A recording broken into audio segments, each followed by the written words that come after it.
Welcome to the Go Dyslexia podcast, where dyslexia experts share strategies, technology, products, stories, and more. And now, your host, author, and personal trainer for the brain, Dr. Erica Warren.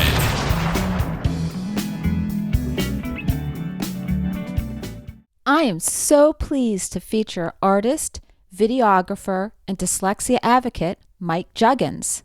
Mike has worked tirelessly to raise a greater understanding and appreciation of dyslexia and other learning differences. Joining us from Devon, England, Mike takes us on a tour of his free website Dyslexic DaDa that celebrates the strengths of dyslexia. In addition, he offers stories, strategies, technology tips, and more.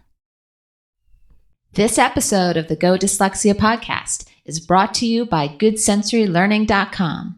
Teachers and educational therapists can bring delight to learning with an ever-expanding selection of entertaining, multisensory educational lessons, games, and cognitive remedial tools that are designed to empower all learners of all ages.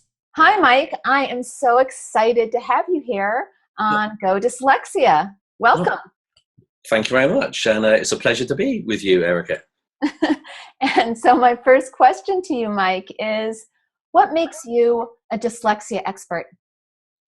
Ooh, expert, big word. Well, I've recently celebrated my 50th birthday. So I've been on the planet Earth 50 years, and each one of those have been spent being a dyslexic. So I don't think I'm the only dyslexia expert. I should imagine everybody who is dyslexic is their own expert of their own disability, their own difference. So. Yeah, that's a really good way of putting it. Absolutely. So you have this incredible website called Dyslexic DaDa, and it focuses on the positive nature of dyslexia. Can you tell us more about that? Yeah, I suppose I built the site about 6 years ago. And it came after sort of 10 years of working on the issue of dyslexia. And I was at a bit of a crossroads. I felt like I'd achieved a fair amount, which in terms of advocacy and promoting greater understanding and appreciation. There had been some difficulties with government departments of education in this country, and I'd struggled long and hard over a 2-year period, and I felt a bit let down by authorities about accessible formats and such like, and was thinking, actually, I've done enough. This is 10 years out of university. I've achieved a lot, but this has just become really frustrating. But what I didn't want to do was lose that work, and I think information's power. And like I say, it wasn't just my work. It was the work that I had done with very many hundreds of dyslexics, and I wanted to put it somewhere to be able to share my story and other people's stories. So I built Dyslexic DaDa, and it's grown and evolved. But what it's meant is it's left somewhat of a legacy for that 10 years worth of work that I made, and that was me wanting to put a positive finish to it. But obviously it doesn't finish there, and that was 6 years ago, and I still update the site and still get lots of messages about dyslexia and how my work might have helped people, or whether or not. A lot of students actually around dissertation time often write to me because they found me on the web, and then again it's a nice place to be able to signpost people and say, look, good luck with your study. Here is everything that I have. I probably haven't got too much time thereafter to go into your particulars, but if you wanted to plow through the work that I've done and others have done, then feel free to use and share. So that was the reason behind, building the site. So I tell me a little bit more about exactly what does the site do for individuals with dyslexia? It really is just about information, and hopefully it inspires people. Like I say, there was a lot of how to put it, a lot of really sort of tricky issues. There's statistics in this country suggesting as many as 70% of the prison population might be dyslexic. With a 70% reoffending risk, that's a lot of dyslexic people in prison. Same as drug and alcohol misuse, homelessness, unemployment.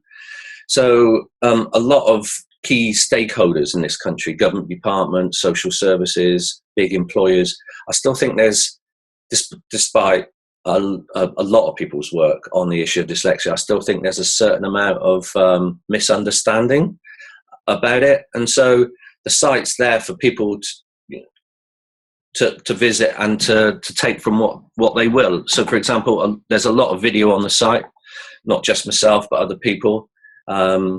Just talking through the issue, what dyslexia is, the sort of support strategies that you can employ yourself, the organisations that might be about to help people. So it is. It's all about information.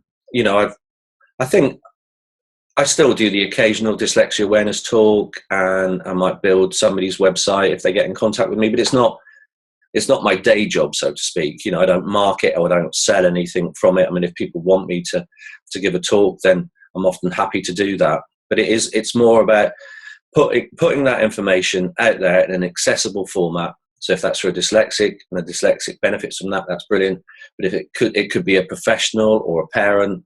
I mean, most of it's adult orientated, but I've made a couple of awareness videos with youngsters in schools. So those are on the website again. So hopefully there's bits and bobs there for dyslexics and non-dyslexics, just to sort of get a different angle, a more positive angle. Because like I say, that I think I'd argued that there should be organisations and schools and colleges should adapt to meet the dyslexic learner.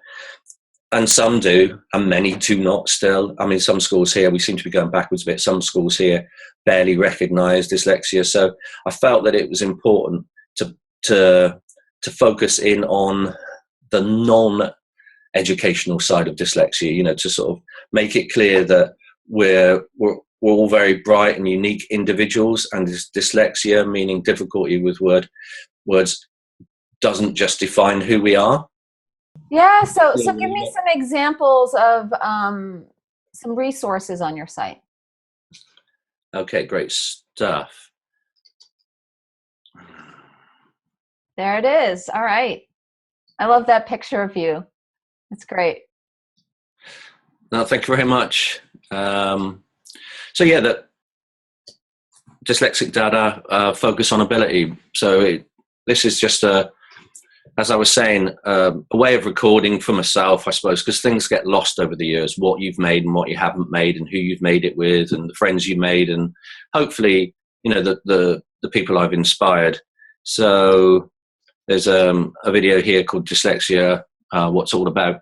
It's actually screened at the House of Lords a few years, or many years ago, maybe 10 years ago, which I actually made in PowerPoint. So in terms of state-of-the-art animation, it is not, but in terms of getting the message out there about dyslexia, that's been a really, really nice video, and I've got lots of, positive comments back about that.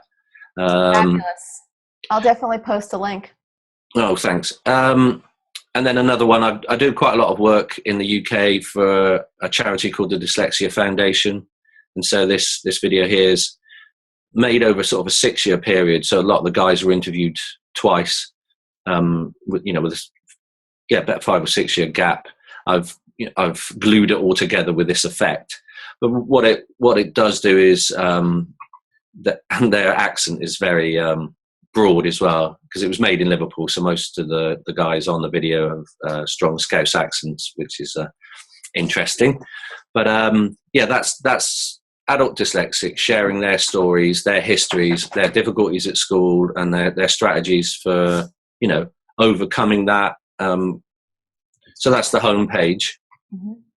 Mm-hmm. A little bit more about myself, my story.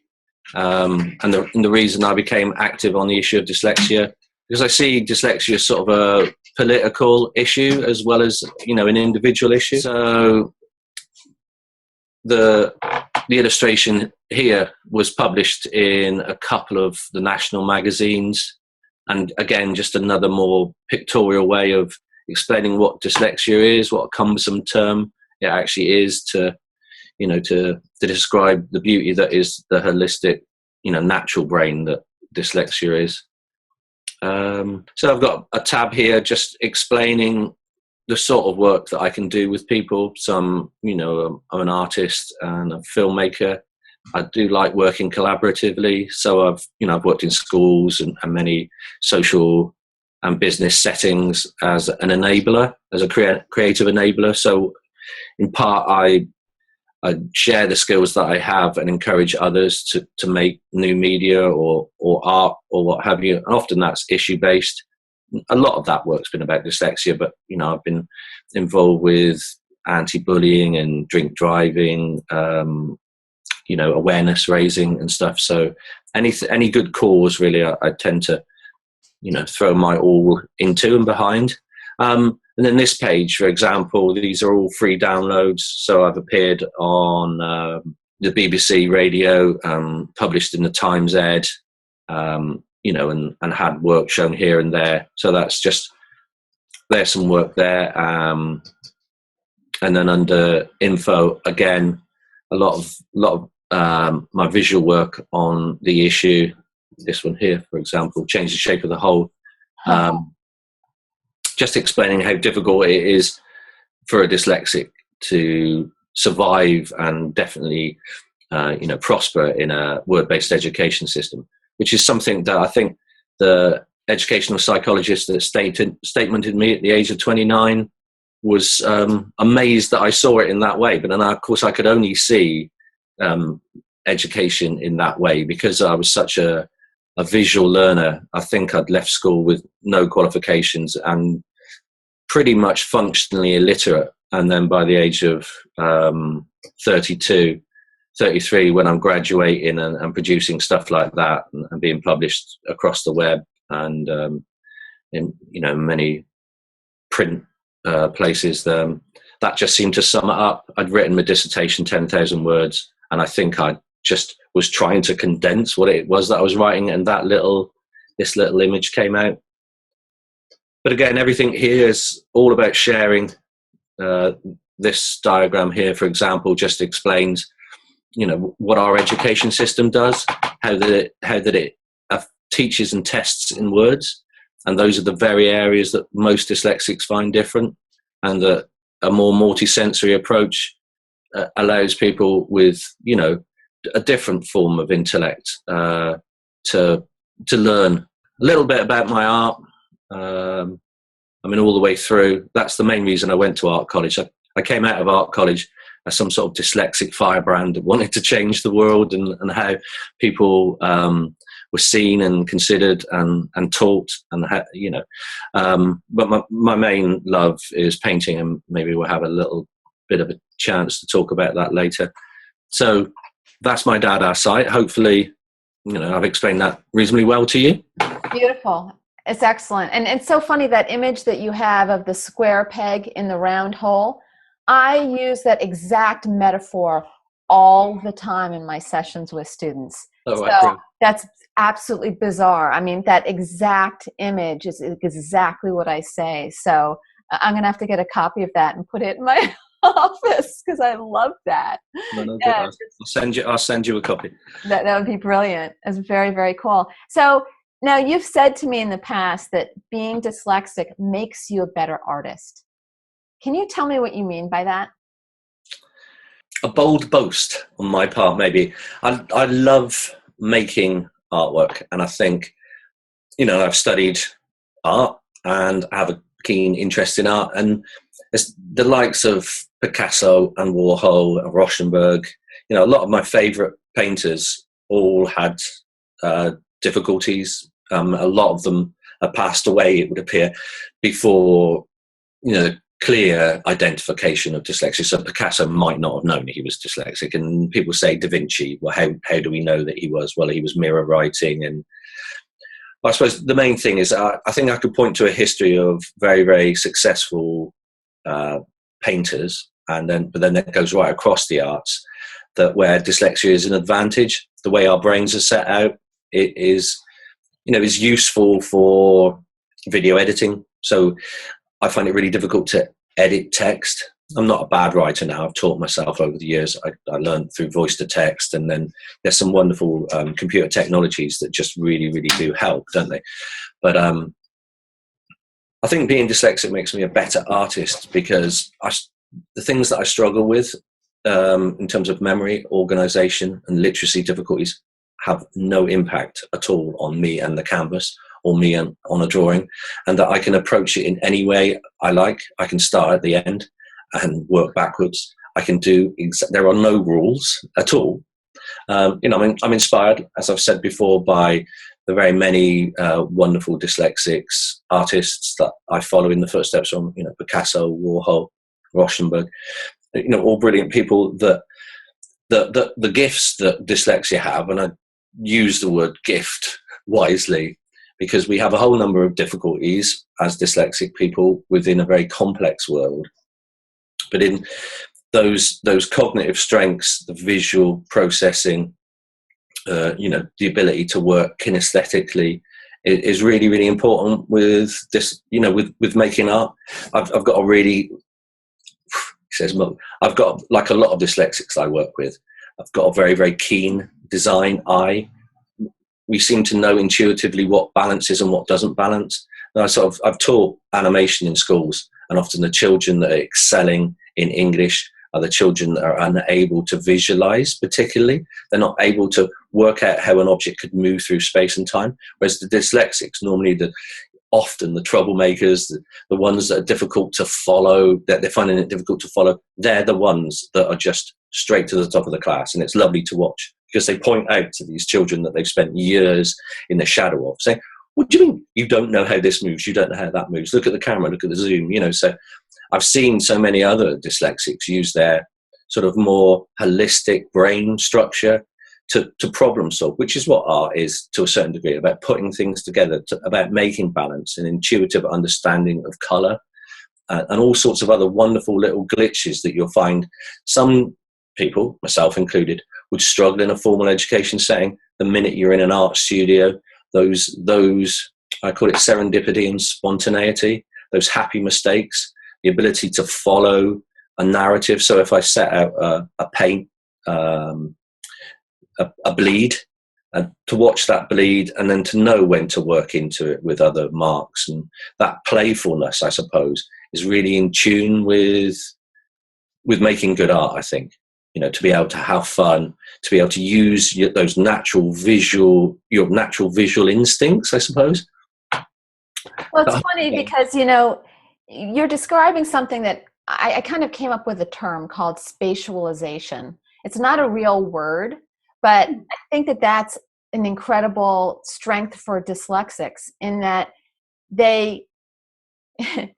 it's a little different than visualization. It's like your ability to kind of move around within space, and it can involve visualization, but it doesn't necessarily have to involve visualization. But it's also so interesting too that a lot of architects, are dyslexic, and I've even heard of many firms saying they only want to hire dyslexic architects because they have this keen spatial ability, that kind of visual spatial strength that really puts them in another league. Yeah. No, I agree totally. And Richard Rogers is a very, I was lucky enough to be on Radio 4 with him a few years back, really, really successful architect. And again, was saying the way his brain set out actually suits that industry, because he can visualize or spatialize, as you're saying, whole buildings and how that they would work together from all sorts of angles. So that's so cool. And I love, and art, as you were saying, it doesn't have to be in a sequence. No. So it's like, we get to shed all those things that are uncomfortable and kind of be within our glory, so to speak. Yeah. That freedom of just a blank canvas, and then just the pleasure of actually, the sort of kinesthetic pleasure of moving oil paint around the place is joyful, and is such a freeing experience, because like a lot of dyslexics in the modern world, I think, I struggle with organization. Some days I might wake up and not even fully understand what day it is. And I don't know, you can get caught up in all sorts of, difficulties at work, or, you've got to travel, you've got family issues and what have you. And it really is complex. new technologies are wonderful, but then your phone's going, your iPad's going, you're getting emails, all sorts of things. Sometimes just to take yourself right out of that modern world and just put yourself in a very sort of practical, visual, physical world that is the making of paintings for me, that I find so pleasurable. That that's brilliant. And it is, like you were saying, we're set for that. Gardner's theory of multiple intelligences, if you look at that and then look at the normal setup of a dyslexic sort of brain and the things that we like to do and the things that we're good at, are packed all into those creative industries. I think, whether or not it be all the very amazing actors and actresses that have, succeeded, architects, and then, in the world of computers, a lot of gamers who design these, they're all dyslexic, everybody. And NASA, you were saying about people headhunting, NASA headhunt dyslexics. A lot of very progressive industries will look to employ dyslexics because we go at things from different angles, and that we are so in tune with the visual world. I think because that's the way we're made. And some non-dyslexics get a little bit iffy. When I can remember being on a train way back from London and talking to a couple, and as it transpires, she was, she worked. She was a non-dyslexic, but worked in the creative arts, and took quite a amount of umbrage at me suggesting that dyslexia was an advantage in the arts, and that there was a disproportionate amount of very good dyslexic artists. And I think she took offence, as though I was saying you could only be very good if you're dyslexic, and I wasn't saying that at all. But she was finding it difficult to accept that there would be an advantage to dyslexia, because she was so in tune with, well, if you're struggling in all of these areas, your literacy's bad, your organisation's bad, well then how can that be balanced up? And then so I pointed out all the very famous and successful dyslexics that have succeeded. And she backed down a little bit, but I think it's that sort of, but if you're a slow learner and you're having difficulties, then that writes you off. Whereas I think the visual arts and the creative arts are, full of dyslexics, for a number of reasons. We struggle in formal educational settings, and we're wired to succeed and make new and interesting work in creative arts. I'm so glad you said that, because I've had this. So yes, I've also had that experience where people have actually indicated that they really believe that dyslexia impacts intelligence. And in fact, it doesn't. You can have a very, very high IQ and also be dyslexic. And I think that's a really important thing for people to understand. And it's a misconception that we need to clear up, that it truly is a learning difference and not an issue of intelligence, Yeah, no, I agree totally. There's a duality to it, isn't it? The issue of dyslexia for the individual, because in some situations I've accepted uncomfortably at times the label of disabled, because that enables you to get support. When I was at university, that meant I could get a computer and then I could speak to my computer, and after a struggle or two, then I was able to present, a really good dissertation and get my BA honours and all sorts of other things. But then in this country, when there's an opportunity to disclose my dyslexia, often I've done that. Sometimes I felt in hindsight that was a mistake, because I don't think society fully understands the strengths and the gifts that we bring to a workplace. They just see the problems that we're going to have, and that those problems might become problems for the employer, because we generally struggle a little bit around areas of organization and memory and all sorts of other things. So yeah, that was perfect. I love that. But one other thing that you hit on that I really want to go into a little bit is technology.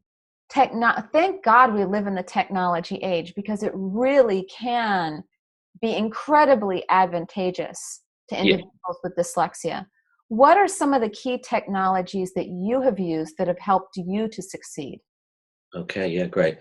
I can remember back in 1999, I think, I've been working as a nursing assistant for people with learning difficulties and bits and pieces in care. And at 29, decide to go to university. So I get statemented, so I'm identified, I get my university place. Um, and I hadn't really worked on computers at all. And it was worrying me, the amount of written work that I was going to need to do. So I started using Drag and Dictate, and I think was one of the first people in the country maybe to hand my dissertation in, having used voice to text. I mean, and then if you fast forward, where are we, 16 years, the voice to text on my phone is just, I use Apple phone, is just amazing. I can't imagine, so now an email would be me speaking into my phone and then it's off and away. So voice to text is something that I've used on and off for the last 15 years. I mean, I can type now, and that was the beauty of voice to text for me, because it got me into the world of writing, and then I could see that things were wrong because a red line appeared, and there was a bit of a struggle because we going back 15 or 16 years, you had to learn to talk like a robot, whereas now the voice to text systems are so much improved, and it must be just wonderful for youngsters now to be able to sort of pick up and communicate and make themselves understood in the written world, because without that technology and without that ability to communicate in that format, I think it leaves a lot of people feeling inadequate. And so I think technology has leveled the playing field for people. Yeah. Huge. Are there any other technologies that you would recommend? Yeah, simple things like background colors are important. I used to wear tinted glasses, which were useful, but I think I like using mind mapping software. But then you can use a pen and paper as well. But it's some of the technologies there for mind mapping, on a computer, again, really, really great. What kind of mind mapping tools do you use? There's a couple, actually. What's the one I use most on the iPad? Freemind? Have you ever used Inspiration? Yeah, I've used Inspirations. That's a really nice one. Yeah, I went to a Bazan talk. So the guy behind mind mapping, there's a guy called Bazan, and he took examples of people's work from the audience. So I think one of my mind maps might be in one of his books somewhere. I don't know.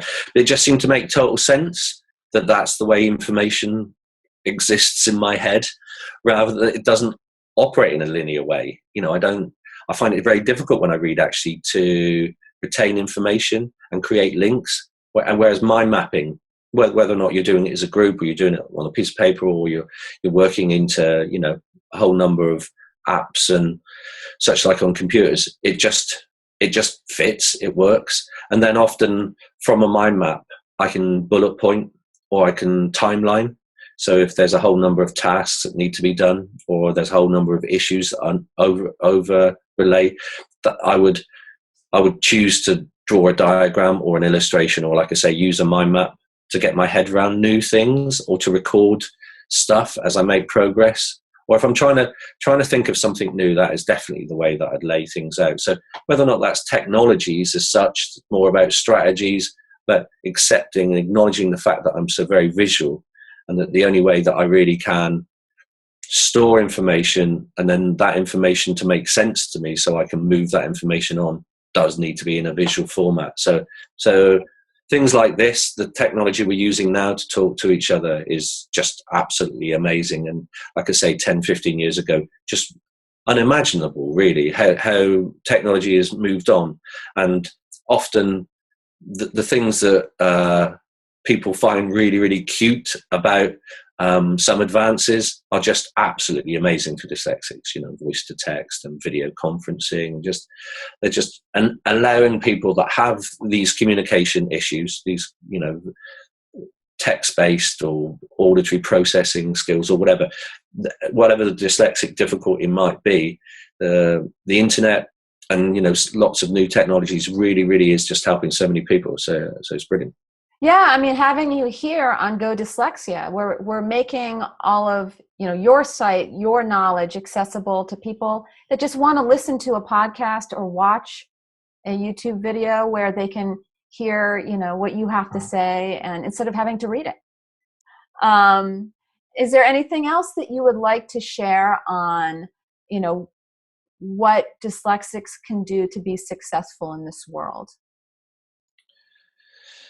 Yeah. Like I said earlier, I made my DaDa website with a view to sharing a positive vibe about dyslexia, that it is difficult. I acknowledge that it's difficult for people, but ultimately there's a whole number of things that's, the structures in society make clear that we're not very good at. That if you focus constantly on the areas that you're not very good at, I think you might just end up being a bit average at everything. So the whole message about focusing on ability is acknowledging that in all of us we have a strength. And that might be flower arranging, that might be stripping down a motorbike and put it back up together, that might be landscape gardening, that might be cookery, or a whole number of, very worthy occupations and activities that have nothing to do with writing or keeping records for that matter. So my message has always been to find something that you like and are good at, and then chase that dream. Work hard at the things you're not very good at. Obviously, we're all caught up with wanting to be as good as we can be, but I think not at the expense of your gifts. So I've worked with various people at various ages and always encouraged them to ultimately, if they're a fine athlete, then you get on that running track. Do your homework, do your study, use these tools, approach it in this different way. Look for your teacher to maybe, let you talk to them about what you've written and what you're thinking, but ultimately make sure you get back on that running track and really, really focus in on the things that you're good at, that I would argue are a part of being dyslexic. There are some areas of difficulty, but there are inherent strengths, like, a lot of successful architects and designers. There's inherent strengths about being dyslexic, and it's about the individual, the person, finding what it is that they're good at. Yeah, I totally agree. I think that, when I work with students, it's just as important to remediate the difficulties as it is to define their strengths. Because if you're always having to work in your area of difficulty, then life becomes a bummer. Learning becomes a drag. Yeah. And you've got to have something that you're good at that can actually help to develop your self-image and make you feel good about who you are. And I think that, there's a lot of research about how dyslexics have really poor academic self-esteems. And largely because we're always having to face, we're having to process in a way that's uncomfortable for us, within the school system. And so, they need to be able to develop their self-esteem outside of school, but also, bringing in some of these multi-sensory ways of teaching, other ways of learning, so that students can really start to develop a positive academic self-esteem, because that's what will help fuel them into being successful in academics, is feeling that they are capable at learning. And they definitely are. And we now know that they absolutely have the intellect. There are plenty of geniuses that have dyslexia. And again, as we were saying earlier, it has nothing to do with intellect. It really just has something to do with processing very differently. Yeah. And it's a social construct, isn't it? 200 years ago, one's need to be fully literate would only have been the case for a very small amount of people in society. And that we weren't organized in that way. Pre-industrial revolution, most people worked physically and practically on the land. That there wasn't any need to be able to do spreadsheets in Excel. And the whole thing about spelling's always made me laugh. So bottom of the class, and it can wreck you. I can remember being called out at primary school, with a spelling test result of 2 out of 20. The book was thrown across the classroom, and my peers were laughing and giggling. I think most dyslexics that I know have at least half a dozen horror stories of just mind-bendingly, soul-destroying embarrassment, whether or not by teachers or peers, just that feeling of, oh, Christ, am I that stupid then? Why is it that I can't do all of these things, which is awful. And I think a lot of those things that happen, people tend to carry into adult life. This is about this confidence and about appreciating, yeah, you're different. And if you want to call me disabled and you're prepared to help me, then I'll take that. But ultimately, it's about people repairing themselves if they've been damaged. But, like I keep saying, holding on to the fact that, they're wonderful, but each of us are wonderful and unique, and that we've got skills and strengths, and that not to let people label you. Although ironically I wear the label across my head, I'm proud of the fact that. Well, it gets us the services. And that's the reason why we're proud to wear that label, is because it allows us to get tools that enable us to learn or to show our knowledge in a way that people can see it. Yeah. So, Mike, thank you so much for joining us with the Go Dyslexia podcast. You've given us so much great advice and resources, and I'm excited for everybody to learn more about what you're doing. So thanks again. No, thank you for having me. It's been a real pleasure. It's always nice when somebody shows an interest in your work. And having visited your very many sites, it's clear that you're doing an absolutely amazing job. So just to be part of that has been a real honor. So thanks very much. Great. And what we'll do is we'll also put a link to all of your various websites, not just the Dyslexic DaDa, but also your artwork. So I think a lot of people are going to be interested in seeing what you've been creating. Okay, thanks very much. That's brilliant. Thank you for tuning in to the Go Dyslexia podcast, where dyslexia experts share strategies, technology, products, stories, and more. If you need the show notes or want to check out the webinars, blog posts, and resources, go to godyslexia.com. Be sure to sign up for Dr. Warren's newsletter and follow her on social media.